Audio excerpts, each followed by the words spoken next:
Okay, so today I would like to share a bit regarding to the building envelope optimization, yeah, in order to reduce external heat gain. I think this topic quite important and also relevant to the topic today because being in the tropical country, I think quite crucial.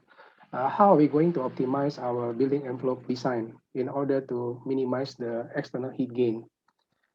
Okay, so basically, when we talk about sustainable development, there are two things involved. Yeah, the first one will be passive design optimization, and then followed by the active design solution. So when we talk about passive design optimization, this one will consist of a building basic, building orientation, opening sizes and location, and also building material selection. And then as for the active design solution, few things that must be considered carefully, such as the ACMV design optimization, equipment selection, heat water recovery, control strategy, and remote monitoring. So these two parts is really crucial and really important when we do a project, when we design a project. If we want to have a sustainable building, these two must be considered and designed carefully. So I will proceed to the next slide. So since we are going to talk about the building envelope, so actually there's correlation between building envelope and ETTV. In Singapore, the BCA under Green Mark, they already have a requirement for the ETTV, which is stand for envelope thermal transfer value. Basically, it's about calculating the facade performance. So we have to know what is the thermal property and also the design of the facade. Then from the parameter we have, we'll do the calculation. Then we'll have the amount of ETTV. Yeah, so this is very important, very crucial during the design stage. So the purpose of, uh, okay, sorry, this one a bit cover. I have to, hold on, okay. So when we talk about the ETTV or envelope thermal transfer value, so actually there are three components, yeah, of heat gain coming from outside. The first one will be from the heat conduction through opaque walls. And then the second will be heat conduction through the glass window. And the last one will be solar radiation through glass window. As I mentioned earlier, in Singapore, they already set a maximum standard, yeah, maximum permissible ETTV value, which is should not be more than 50 watt per square meter. Yeah, this ETTV actually will have relationship with the building cooling load. Yeah, if you have a higher ETTV value, meaning that your building will require more cooling load. Yeah, in order to make the indoor air more comfortable. So because of that, definitely the building will consume more power. Yeah, in order to make the cooling more comfort. So that's why ETTV is quite important and it's quite critical, especially for building in the tropical countries.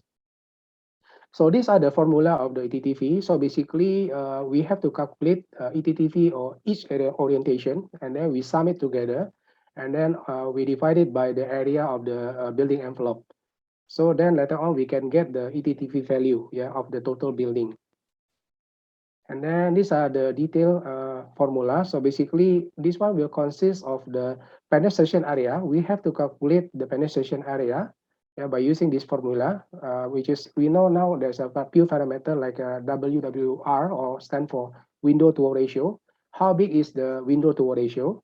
Yeah, and then there's an opaque area as well. We have to calculate the ETTV value for the opaque area. And of course, some building envelope, they also design it with the shading. Yeah, they use a vertical fin or horizontal fin, and also have some correction factor. So we also have to calculate for this area, this section. So after we have the entire calculation, and we put into this formula, then we can generate the ETTV value.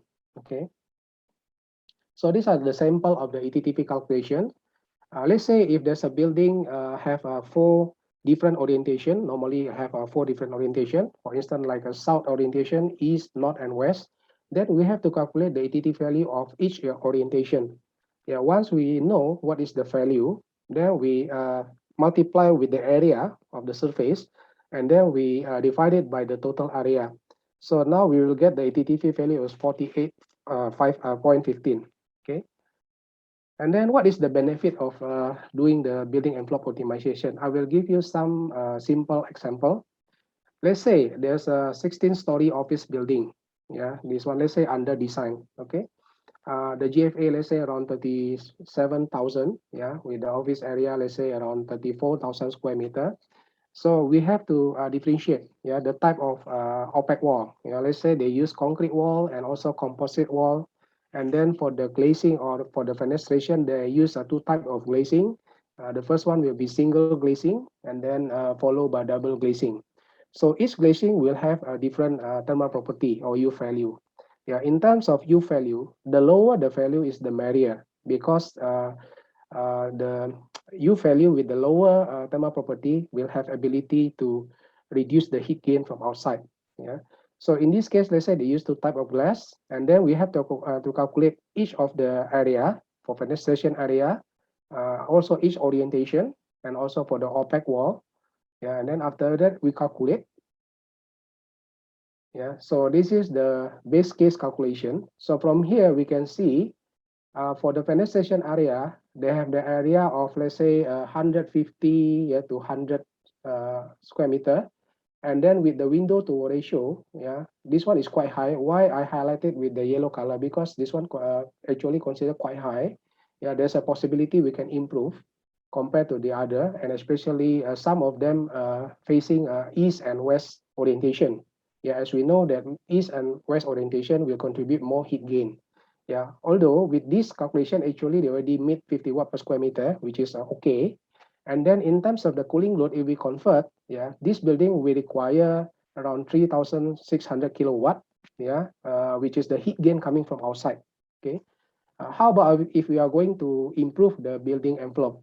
Let's say we do some improvement on the penetration area. Yeah, we try to minimize it. Yeah, by minimize it, the penetration area in from this highlighted color, then now we are able to reduce the ATTV value to 34 watt per square meter. And the cooling load also will reduce. Yeah, from previously was 3,642, the heat gain from outside. Now we are able to reduce it to 3,161 kilowatt. Yeah. So this is a simple example. Yeah, so from here we can see the summary in terms of the ATTV value will reduce by 32%. Okay, and then in terms of cooling load, we reduce by 13% compared to the base case. Yeah. The next slide, I'm going to show you, this is our real project in Indonesia. It's a bank located in Serpong, Bank Central Asia office. So for this project, we involve as energy consultant to help them to optimize the building, not only on the passive design, including the active design. We also do optimization in terms of chiller system efficiency. So now I will elaborate more what we do for them in terms of the building facade. So these are the project team involved. The owner is a Bank Central Asia, the architect, yeah, we can see here, and G Energy involved as energy consultant. Okay, so this building, the height is up to 64 meter with the gross floor area up to 47,000. So basically consists of 15 story. Yeah, so now we can see the building looks like the orientation, north orientation, south orientation. So in terms of the window to ratio for the north orientation, the total window to ratio is up to 44%. And then for the south orientation, the total window to ratio is up to 62%. Yeah, so this is the window to ratio. And for the west orientation, the window to ratio is up to 50%. Then for the east is even higher. Sometimes a bit difficult to how to say to minimize the window to ratio because in terms of architectural, they also have to consider aesthetic matter. Yeah, because the building looks not so nice if not there's no any window or too less window also not nice. So that's why they also have to compromise on this. So architect designed the window to ratio up to 59%, yeah, for the east orientation. So these are the area. Okay. And these are the thermal property used. So basically, this is the material used for this wall. And for the glass, the good thing is they choose the glass with a good thermal property. We can see here the U value of the glass is 1.8, which is considered quite good. Yeah, and also the shading coefficient also quite low, is a 0.24. Okay. And then they also apply the horizontal fin in order to minimize the heat gain, yeah, for certain area. Yeah, and this one they apply on the first floor, 8th floor partially, and also on the 15th floor. Okay. Okay, then after we have the parameter, we input the parameter into the formula, then we calculate. Yeah, this is regarding to the fin, and then overall we got the ETTV of 40.99 watt per square meter. If we compare to green mark requirement, actually this one is considered good already. In fact, this one can achieve green mark gold plus, yeah, in terms of the building envelope requirement, the ETTV value requirement. Because if I'm not mistaken, green mark gold plus in terms of ETTV must meet around 42. Yeah, so this building actually can meet 40.99, which is good. However, we try to improve further. Yeah, we also want to give them better result. So we have three recommendations for them in order to improve the ETTV.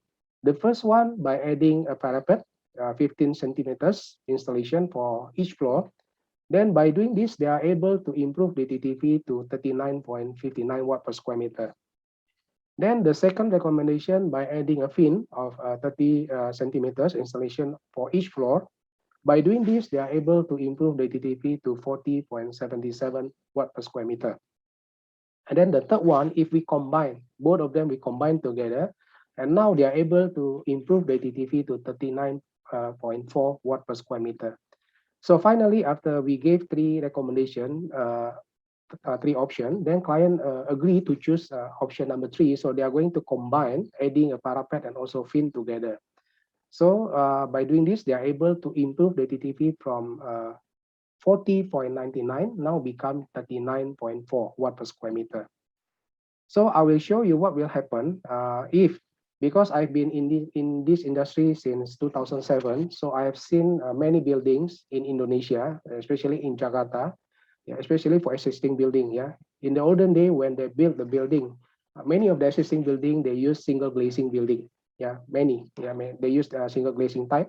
So because of that, the ETTV value is quite high. In fact, if I'm not mistaken, in 2012, I did two projects. Yeah, these two projects actually is a new development. However, at the time, probably maybe not many people aware about the building envelope matter.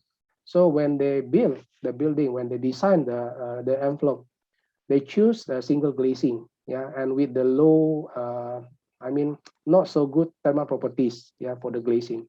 And then because of that, after we did the ETTV calculation, ended up we got the value up to 80 watt per square meter. Yeah, I'm talking about new building. This is not existing building. Yeah, the problem is at the time the developer a bit too late to engage us to help them to do the optimization.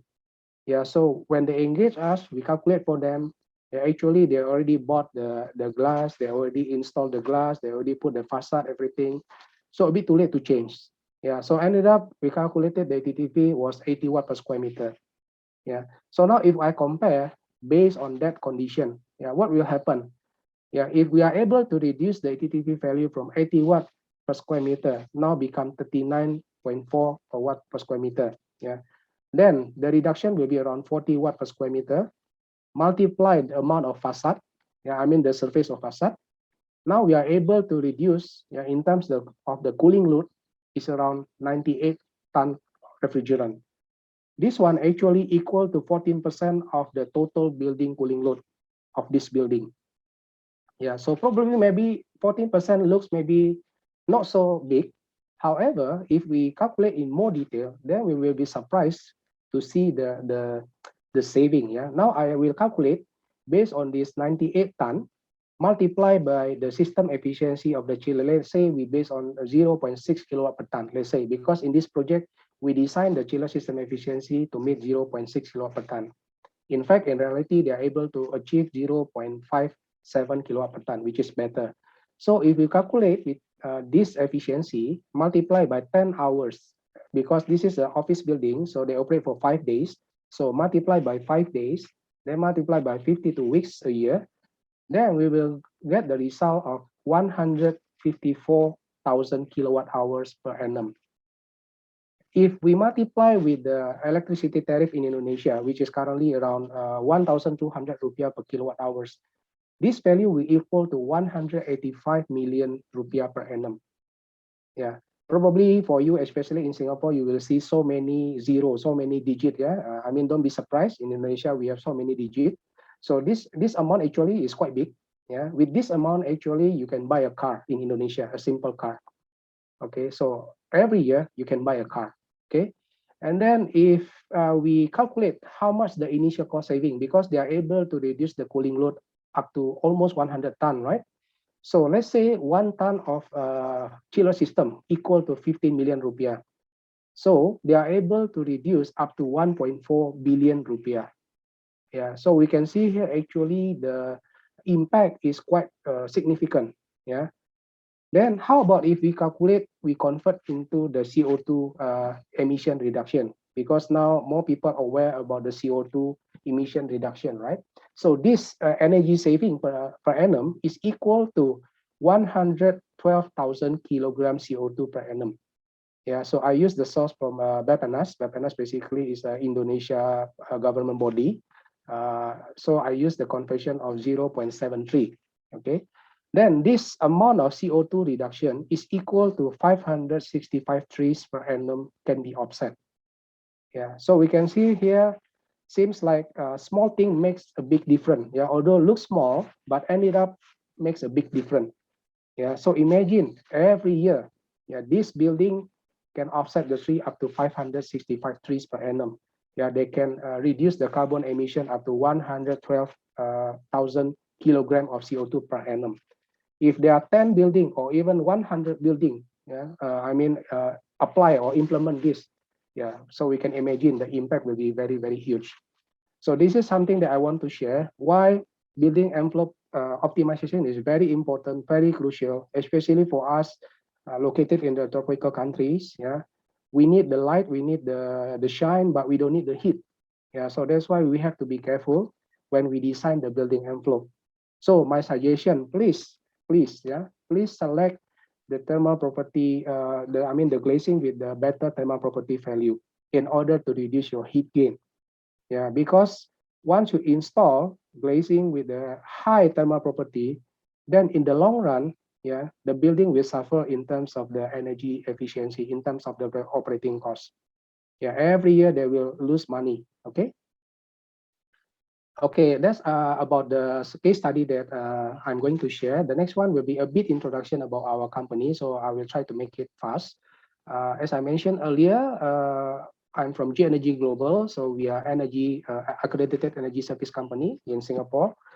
We are also as an ESG consultant. Okay, these are our company mission and vision. G Energy Global established in Singapore in 2005, and so far we have set up few offices in Jakarta, Malaysia, and Shanghai. We also have a strategic partner in Guangzhou in Philippines, and our project located in the Asian country like Indonesia, Malaysia, Thailand, Singapore, Brunei, Cambodia. So those are our projects. So these are our company services. We provide energy audit. We also provide energy optimization for the new development, project management and energy consultancy, green building certification like Green Map, Green Shape, or LEED, BEAM and simulation, utility supply contract, building management system with remote monitoring. We also provide air conditioning services and repair, and then monitoring, evaluation, addition, alteration, and turnkey project. Okay, so what we do as a consultant, we always believe in performance-based solution. Yeah, so we will start with the conceptualization, and then we'll do the calculation, simulate, materialization, verification, and finally will be digitization. So this is our approach, yeah, to our client. Okay, so basically building performance, there are two things, yeah, prescriptive and performance based. So we always believe in the performance based. At the end of the day, we have to prove to client whatever the targeted system efficiency can be achieved, can be met. So that's why we always based on the performance. Okay. From 2005 until now, we try to calculate how much energy saved, yeah, from our project. So up to now, we have actually contributed, yeah, to reduce the carbon emission up to 978 million kilogram per annum. This amount actually equal to 4.8 million trees we can save. Then if we convert into US dollar, this value actually equal to accumulated saving, yeah, up to 450 million per annum. So I think in terms of amount, I think quite significant, yeah, to our client and also to our environment. Okay, these are some of our work experience. Yeah, so we do, as I mentioned earlier, we do measurement verification. Yeah, this is when we do the audit for the chiller plant. We log the data. And these are the sample of our simulation work. So we can do sunpad analysis. These are one of the job that we do solar installation analysis for Keppel Tower in Singapore. And then solar study, daylight and glare analysis, sunpad analysis, wind-driven rain analysis. We also can do CFD analysis, rooftop cooling tower CFD analysis, energy modeling. For some project require energy modeling, and actually energy modeling is quite important as well. Before you finish the design, during design stage, actually you can estimate, yeah, before your building done, yeah, how much the energy will be consumed by the building. So we can do the simulation through this energy modeling. This one of the project, Ng Tong Fang General Hospital. So for this project, we design in such a way that every ward no need to use aircon. So basically, they will utilize the natural ventilation. Yeah, so you can see here the design layout of the ward is quite unique. So every bed they will have their own window to allow a natural ventilation to give them more fresh air. Yeah. And this one, the facade optimization. Even for this project, we are able to achieve overall LTTV of 36.64 watt per square meter. Okay, daylighting and glare analysis and control, shading optimization. This is only another solution in order to improve your LTTV value. You also can implement the shading to minimize the heat gain. And also this one, the air ventilation or CFD. When we talk about green building, also related to the water efficiency, we also can give recommendation to our client how to reduce the water consumption. And also in terms of landscaping, how to optimize the green plot ratio. These are our project in Singapore, some of our projects in Singapore. Okay, some of our projects in Singapore. We also do Jewel, Samuel, Westgate. Okay, when we receive award as first private owned positive energy. Okay. Okay, one of our project is a City Square Mall. This City Square Mall considered as the first Green Mark Platinum for mall in Singapore. This project done in 2008. And then Green Mark District. We also provide control system.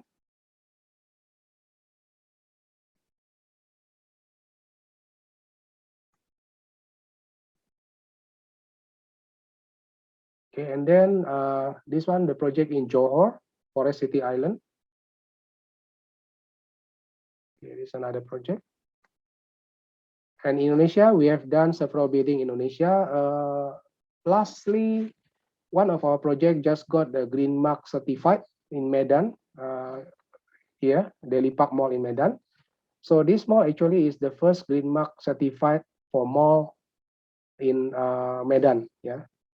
And then Sinar Masland Plaza, also our project, they got the Green Mark Gold Plus, BCA Foresta, yeah. And then Tamrinan Office Tower, Plaza Indonesia. These are some of our project in Indonesia. Okay, our company also received 3 awards, yeah, in 2009, 2012, and 2015 from Frost & Sullivan as the Best ESCO of the Year for Southeast Asia. These are our company milestone. Okay, so in 2018, G-Energy also received award as an Energy Service Company of the Year. Okay. Okay, so that will be my last slide. Thanks, Sarah, for giving me time. So probably maybe any question from participant regarding to my sharing session this afternoon. All right. Thank you, Mr. Yusuf. I hope I don't speak too fast. I hope, yeah, hopefully not too fast. No, you did very well. Thank you very Okay. much. Thank you for the very detailed presentation, Mr. Yusuf.